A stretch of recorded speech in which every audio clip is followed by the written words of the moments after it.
Gosh, I guess let me just start with how I've experienced anxiety and stress in my life.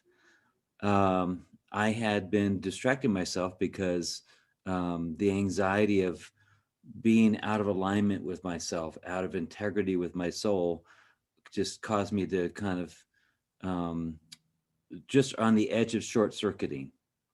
And I would do whatever I could to not short circuit. And of course that meant keep myself busy and active and preoccupied and drinking. And that was all because I knew inside that I was not living an integral life. And the anxiety comes from one place. It comes from the mind. My heart doesn't really feel the anxiety. It feels the effects of the body, but the heart doesn't come up with the anxiety. It's the mind that comes up with the thoughts and beliefs about the anxiety. So one of the big things that I needed to do is to come out of my mind somehow and find some way to make decisions and make choices and start to live my life that wasn't so reliant on my over anxious mind.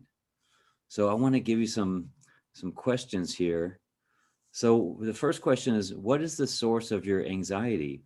And if the anxiety is a relationship or a job or just life in general or the world, then what's behind that? And so there's some questions that we can start to ask ourselves that we don't normally go into. We kind of distract ourselves like I did or not want to look at things. And that whole not wanting to look at it and don't talk about it, don't go into that causes even more anxiety. But the fix seems to be is to actually spend some time and go into it and find out what is behind all this. Because what we normally do with everything actually with our related to our mind and our beliefs and our conditioning is we accept it and we learn how to cope with it. And any thought of sitting down and just like a little bit of analyzing it and a little bit of questioning some things, it's can bring up some anxiety, at least from the mind. So here's some questions to bring up. So first of all, the source is always in the mind. The heart has no anxiety. In fact, what I've learned recently is that the heart has its own brain and it's getting information from the environment and it's feeling and sensing. And then it takes that information and feeds it to the brain, and the brain analyzes, categorizes, and judges and labels everything and puts meaning to things. So if it says that this little button that just got pressed brings me back to a PTSD time or a traumatic time in my life, then it's a bad thing and it's going to create something out of that. So imagine how much of that is going on in our minds. So is it the anxiousness that comes from not being in control? That's another question. Am I getting anxious because these people are doing things and I can't control them? Or these people are hurting themselves and I can't fix them? Or I don't feel like I'm in control of my life? So it's good to kind of just narrow down what exactly are you anxious about? Is it because I'm not feeling safe? Is this one condition that's happening every night or every day? Does it remind me of some traumatic event that happened when I was a child? Could be some very, for us adults, it could be something that's very innocuous, but for a little child that's very vulnerable in its state, it could be a really big thing. So it could, that line back to your childhood just carries all the way through, and all that time in between the source of it and then where it's affecting you now in your adult life, it's been looped and looped and increased and amplified. So it's like you may not even, you probably don't know where it first came up from, the little thing that happened. Like for instance, let's say that a baby is in the crib and the baby cries and gets fed, cries and gets fed, cries and gets fed, and it cries and then the phone rings. Well, it's a very normal thing to happen, but for a baby that needs nourishment and needs food, it could be a traumatic, or at least perceived as a traumatic event. So that kind of thing would turn into something like, I don't feel like I'm nourished when I need to be nourished, something like that. So it's really interesting how it can always be pulled back to that. Is it due to you being familiar with a chaotic environment like a childhood? And I've come up with this a few times now, more than a few times, where someone is has an anxious and stress-filled life.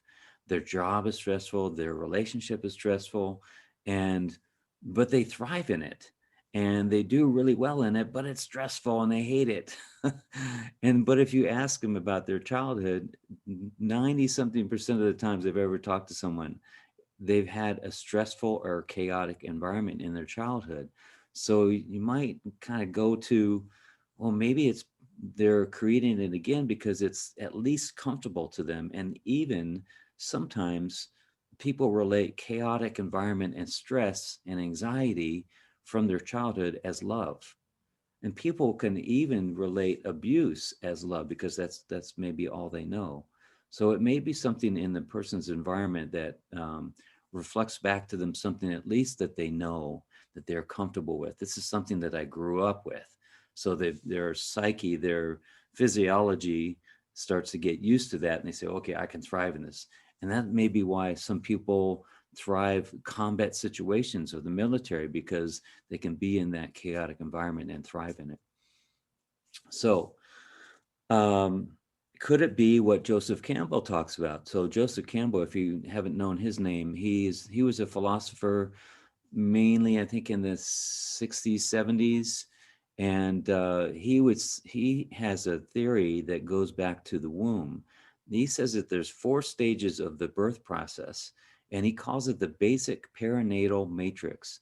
And what he's saying is that through our life, and he's very immersed in the mythical and the mythological, and so he'll talk about that we're living our lives recreating and trying to heal the trauma that we had in the birth process. So you're in the womb, or you're coming through the birth canal, or you've breached the womb, or you've come out into the world. All those are different stages, and he says that it could be that there's a traumatic memory that happens that we're trying to relive and heal and integrate. That's another possibility. If it was possible that somehow you are attracting anxiety ridden conditions, what could you do to change it? So let me be really clear. What some people do is they attract through their familiarity, their comfortability with a chaotic or anxiety situation like their childhood. They may inadvertently attract jobs and relationships that are filled with that anxiety because it, on some level it feels kind of comfortable to them. So but the problem is that they don't really know what life feels like without it. So, like I did, I kind of just kept on going with, what I knew, and I'm kind of like, don't tell me to go do something else when I know how to do this, or at least I think I do. I know what this looks like, and I just need to bust my ass, and I need to push, and I need to drink a couple martinis, and I'll be good. And I didn't realize that outside of that, once that, if that were ever to be lifted from my life, that there's a place that I could start to get comfortable with. And so that piece in there is something that I just needed to practice. I needed to practice what it felt like to not use my mind, my monkey mind, so much to make decisions for me, that I wanted to start to go into feeling and sensing about the choices and decisions that I made in my life. And sometimes for someone that hasn't been doing that and they've been just listening to their mind and the stress situation. I talked to a guy the other day. He had 23 pharmacies that he owned, and he had 15 businesses. And he just goes, and he's so used to that. So someone like that isn't really trained yet on how to use their their sensing, their feeling to make decisions for you. So it's just a practice, and it just gets easier and easier as we go along. The other question to ask is, what are you resisting? And that might be, maybe I don't deserve it. Maybe I don't think that I'm worthy of peace and serenity and everything and happiness that comes with that. So maybe there's something behind there that you could look at. So the big question is, what would life be like when you did change your environment or your beliefs, could you start to create a place in your heart and in your mind that would start to reflect a life without anxiety and stress? And I'm here to tell you, and other people can also share with you, that I live a life that has very, very little stress. And, Valerie and I just got married and had our reception and honeymoon and all the planning that goes on to that. And of course, there was some stress with the organizing of that, but not as much as it could have been. Valerie is definitely not what's it called, a bridezilla. She's not, she's not one of those. So it was definitely a lot easier that way. But my life in general, even though I keep myself pretty busy with sessions and stressful themes in the sessions, um, my life is pretty peaceful and pretty filled with joy and happiness. And it's just something that I've cultivated along the ways. And I'd say that, to put it into a nutshell, I release all the things that just don't apply anymore. And I've looked at really closely with the thoughts and beliefs that I carried. And one by one, I just kept on letting them go and realized that the only part of me that wanted to hold on to hold on to those was the creator of those, my mind. My mind wanted to hold on to those things. But I, looking over at it, looked at it and said, well, it doesn't really help me though. So one by one, I have let those go, and there might be some left to let go for sure. Let's see. Can you see a pattern from earlier in your life? If you could look at your life, if your life has some anxiety and stress and that kind of thing, if you can look at your life and you could, it's a funny thing that happens when you say it out of your mouth. Well, I always feel like I blah. I always feel like this happens to me. That when you start to say it out in the words and then apply that back to your childhood and see if that matches. And it's probably good chances that it relates back to your childhood. And that's where we want to go to heal it. And from my experience, it hasn't taken years and years of therapy to do this kind of thing, at least in the way that I'm used to doing it. And it's just uncovering it, shining the light of loving awareness on it, so that it's not a little thing in a dark corner that you don't know anything about, and I don't know why this happens to me kind of thing. Once you point at it and you look at it right away, first of all, it's not an unknown thing, and then that kind of has a way of taking the energy out of it, because now it's a known thing. And then you can go back to the childhood part of it and see if you can understand where it came from. Then it just starts to, all the energy starts to dissipate and dissipate.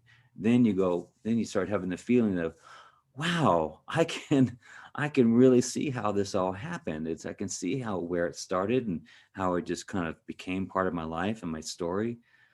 And now I feel like I can start to let that go.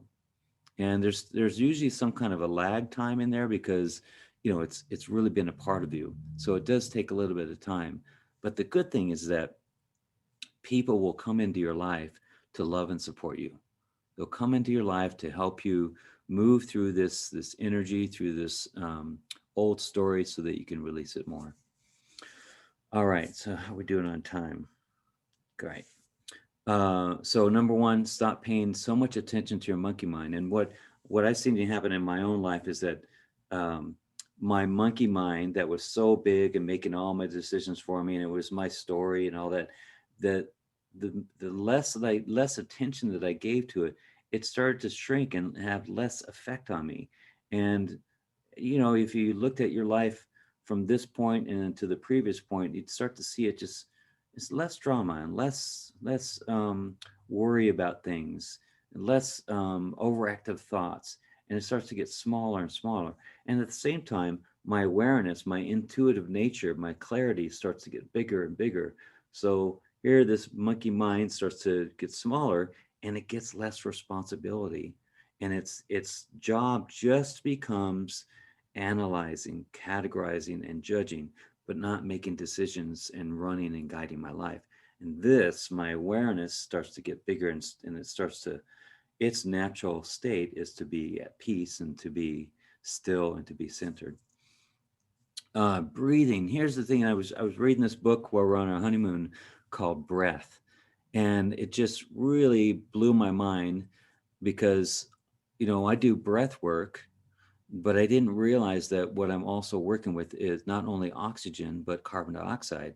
And what these researchers are saying is that we actually need more carbon dioxide because the carbon dioxide releases the oxygen molecules from the air.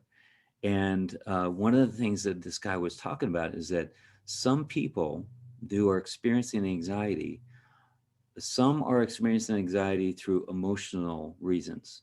But he says some people are experiencing anxiety because they can't breathe, because they're breathing through their mouth and they're not breathing through the nose, and it's a completely different breath.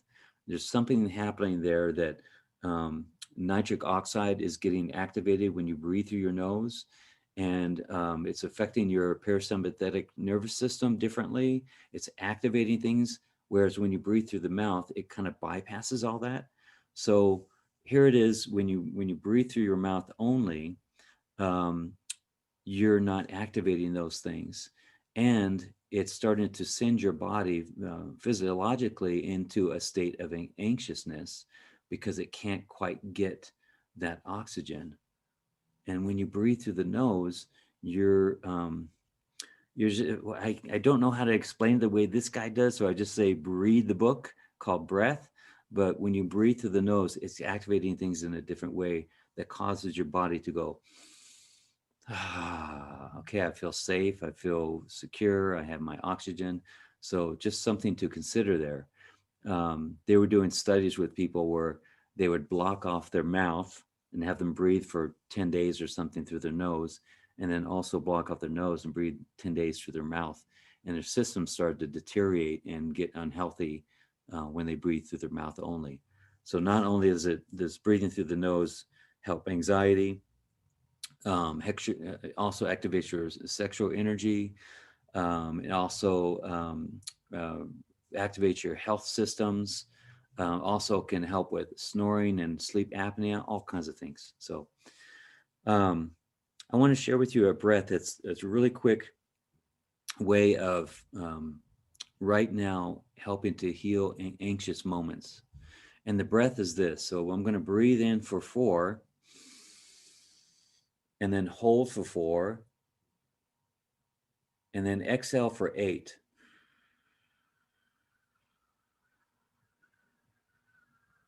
and hold for 4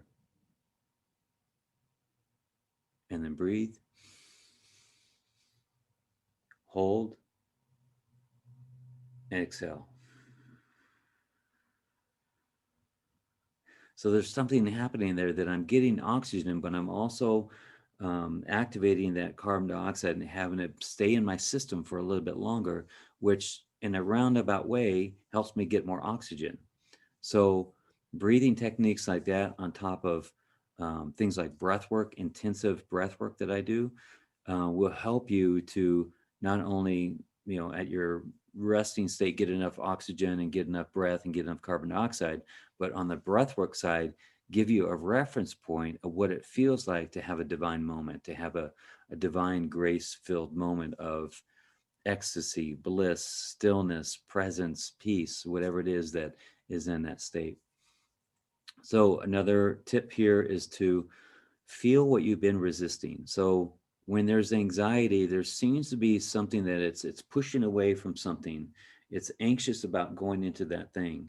And one of the fixes is to recognize what that thing is, what that thing that we're resisting, what's the fear behind there, and then to go into that in a of course a safe way with a qualified person, to go into that place and say, what's behind this resistance? What am I resisting grief or guilt and shame or fear or something like that? Sometimes it's grief too, that this loss of a person, loss of a relationship, or loss of a loved one through death causes people to go into anxiety. And sometimes it really helps to go into that grief and let that grief be felt. So that's another possibility. Let's see. Mm, if you're not willing to change yourself from the inside and stop telling the story of how stressful your life is, then embrace it and love it. I've had myself included, I've had friends that have lived a life that has been kind of on the edge and not paying our bills on time and not paying our taxes and not following all the orders and all the regulations. And it's kind of our way of living a little bit. We're not wanting to be a hard person or a difficult person. It's kind of our essence. So if you're okay with living with a little bit of stress and a little bit of living on the edge and a little bit of adventure, kind of being away from the herd, then embrace it and love it. But if it's causing you too much pain and suffering, then there are some ways to go into it and heal it. But you have to be willing to realize that it's not really you that's been creating all this. It's been your egoic mind. It's been your patterns and beliefs and conditioning over your life. But when you first started, when you were a little baby, you were that essence. So something happened along the way to make you think that you are these things, that you have a problem with being in these situations or with these people or with these conditions. But it's really been your mind that has kind of taken you over and made you think that it was you. So the big push there is to realize that you can that work in order to heal that and integrate that and change that is to do the work on the inside. Let's see, breath work or something to give you a reference point. I'm not going to tell you what that is, but something, meditation, breath work, anything to give you a reference point of the truth of what you really are. All right. I think we're pretty close. Oh, yeah, we're over. Okay. I want to share with you something from Joseph Campbell and what he talks about anxiety and letting go and that kind of thing. And I really love this. He says, we're in a free fall into future. We don't know where we're going. Things are changing so fast. And always when you're going through a long tunnel, anxiety comes along. And all you have to do to transform your hell into a paradise is to turn your fall into a voluntary act. It's a very interesting shift of perspective, and that's all it is. Joyful participation in the sorrows and everything changes. So when I have read this quote from him over and over, I get in my mind this vision of a swan dive. Like I'm going through life and I'm scratching and clawing and trying to hold on and trying to make it all work. And then what do? I go into a swan dive and I think about that, and it just kind of gives me just a little different perspective on how to look at my life. The last thing I want to share is the thing that gives me so much peace in my life is to realize that everyone is here to love and support me.